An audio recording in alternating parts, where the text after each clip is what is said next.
에스겔 18번째 시간입니다. 오늘의 말씀은 에스겔 22장 1절부터 31절 말씀입니다.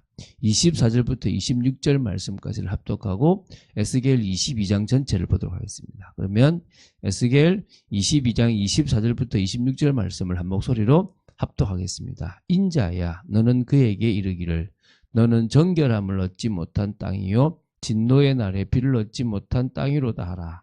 그 가운데에서 선지자들의 반역함이 우는 사자가 음식물을 움킴 같았도다. 그들이 사람의 영혼을 삼켰으며 재산과 보물을 탈취하며 과부를 그 가운데에 많게 하였으며 그 제사장들은 내 율법을 범하였으며 나의 성물을 더럽혔으니 거룩함과 속된 것을 구별하지 아니하였으며 부정함과 정한 것을 사람이 구별하게 하지 아니하였으며 그의 눈을 가리어 나의 안식일을 보지 아니하였으므로 내가 그들 가운데에서 더럽힘을 받았느니라. 주여.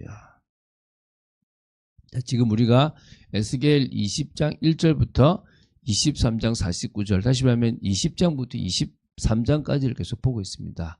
BC 591년 5월 10일에 하나님으로부터 에스겔이 받았던 계시라고 보시면 됩니다. 하나님의 백성 이스라엘의 그 과거 타락의 모든 역사와 또 현재의 타락상을 아주 잘 요약했다라고 보시면 되고요. 칼과 두 여인의 비유뿐만 아니라 나름대로 비유들을 통해서 하나님께서 이스라엘 백성들에게 전하고자 하는 메시지를 지금 에스겔이 전했다고 보시면 됩니다. 자, 오늘 보게 될 부분은 그 중에서 22장입니다. 1절부터 31절인데요. 예루살렘 성, 또 이스라엘 족속, 또 가나안 땅, 어떤 의미에서는 같은 의미라고 보시면 됩니다. 근데 조금 다르게 구분을 했는데 어쨌든 각각의 이 범죄와 타락에 대해서 지적했고요. 그리고 그 심판에 대해서 예언했다고 보시면 됩니다. 그러니까 예루살렘 성이라고 하는 성, 그러면서 이스라엘 족속이라고 하는, 사실은 이 예루살렘 성으로 이스라엘 족속 중에서 일부가 왔죠. 그리고 또 가나안 땅 전체에 이스라엘 백성이 살고 있지 않습니까? 그 땅이 사실 그 이전부터 하나님 앞에 범죄했기 때문에 심판하고 이스라엘 백성에게 주셨고, 또 그 뒤에 지금 또 하나님께서 또 심판을 그 땅에 있는 이스라엘 족속을 또 심판하시겠다라고 하시는 부분이기도 합니다. 자, 먼저 1절부터 16절입니다. 예루살렘 성을 지금 이렇게 대상으로 그들이 범죄한 것들을 지적하고 있고요. 그 범죄에 따른 심판을 예언한 내용입니다. 자, 1절부터 5절을 보면요. 여호와 하나님께서 죄악으로 더럽혀진 예루살렘 성이 하나님의 심판을 받아 이방의 능욕과 수치를 당하게 될 것이다 라고 선포하라고 에스겔에게 지시하셨어요. 그러니까 자기의 모든 가증한 일을 그들이 알게 하라는 것, 얼마나 가증한 일을 했는지 그들 스스로가 알도록 하라는 것입니다. 3절을 보면 하나님께서는 예루살렘의 성을 뭐라 했냐면 자기 가운데에 피를 흘려 벌 받을 때가 이르게 하며 우상을 만들어 스스로 더럽히는 성이라고 부르셨습니다. 그러니까 자기 가운데 피를 흘렸어요. 스스로. 그리고 벌 받을 때가 이렇다는 겁니다. 그래서 우상을 만들어 스스로 더럽혔다는 거예요.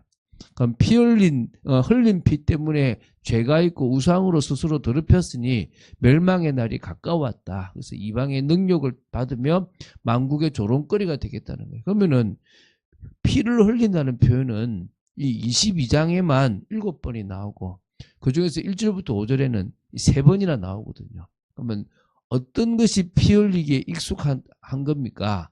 바로 이제 우상숭배와 관련된 거 볼 때 이스라엘 백성들이 몰렉과 같은 우상에게 인신제사, 꼭 자기의 자녀를 희생시킨 그것도 피 흘리는 거고요. 또 다른 하나는 자기의 유익을 위하여 폭력과 살인을 행했던 그런 모습들, 그게 이 예루살렘 성에 많았다는 거죠.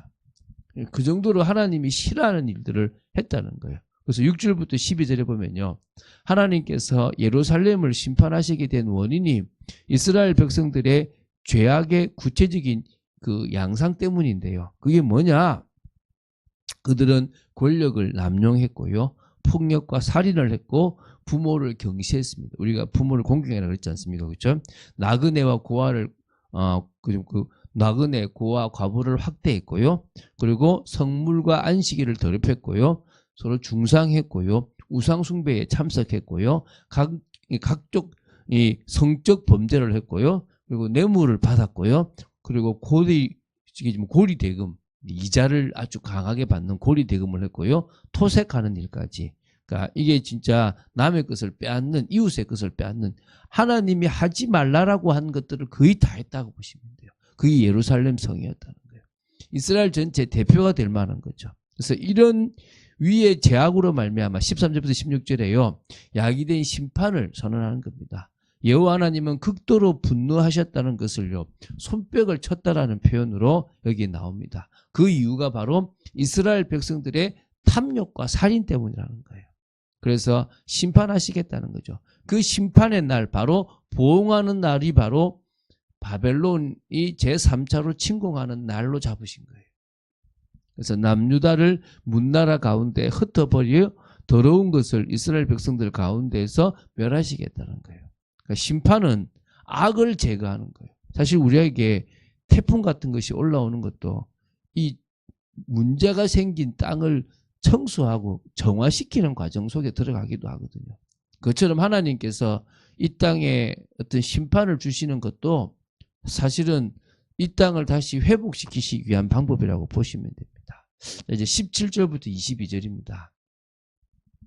자, 앞에는 예루살렘 성이었고요. 이제는 이스라엘 족속이 하나님 앞에서 타락했다라는 것을 지적하고 심판을 예언한 거예요. 한 번에 다 보신다면요. 여호와 하나님께서는요, 타락하여 범죄를 저지른 이스라엘 족속을 찌꺼기 광물에 빗대어 이렇게 말씀하셨어요. 18절에 보면 인자야, 이스라엘 족속이 내게 찌꺼기가 되었나니 곧 풀무불 가운데에 있는 노시나 주석이나 쇠나 납이며 은의 찌꺼기로다. 사실 찌꺼기라는 것은요, 금속을 재련하고 남은 불순물을 가리킵니다. 그러니까 사실 순수한 은을 얻기 위해서는 노시나 주석, 쇠, 납 등의 이 불순물을 제거해야 돼요. 그런데 이 은에 이게 섞여 있으면 이건 은이라고 말할 수가 없잖아요.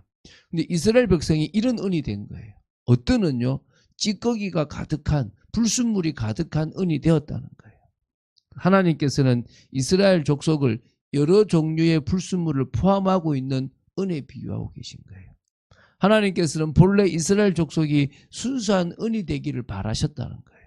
그런데 하나님의 기대와는 달리 여러 불순물, 그 나라의 우상들, 악한 것들을 그대로 이 정도는 괜찮겠지라고 하면서 받아들이기 시작하고 그게 젖어서 실패한 인생을 살아간다는 거예요. 그래서 19절부터 22절에서 지적하듯이 예루살렘이라는 풀무에 모아 당신의 진노의 불로 이스라엘 백성들을 연단하고자 하신 겁니다.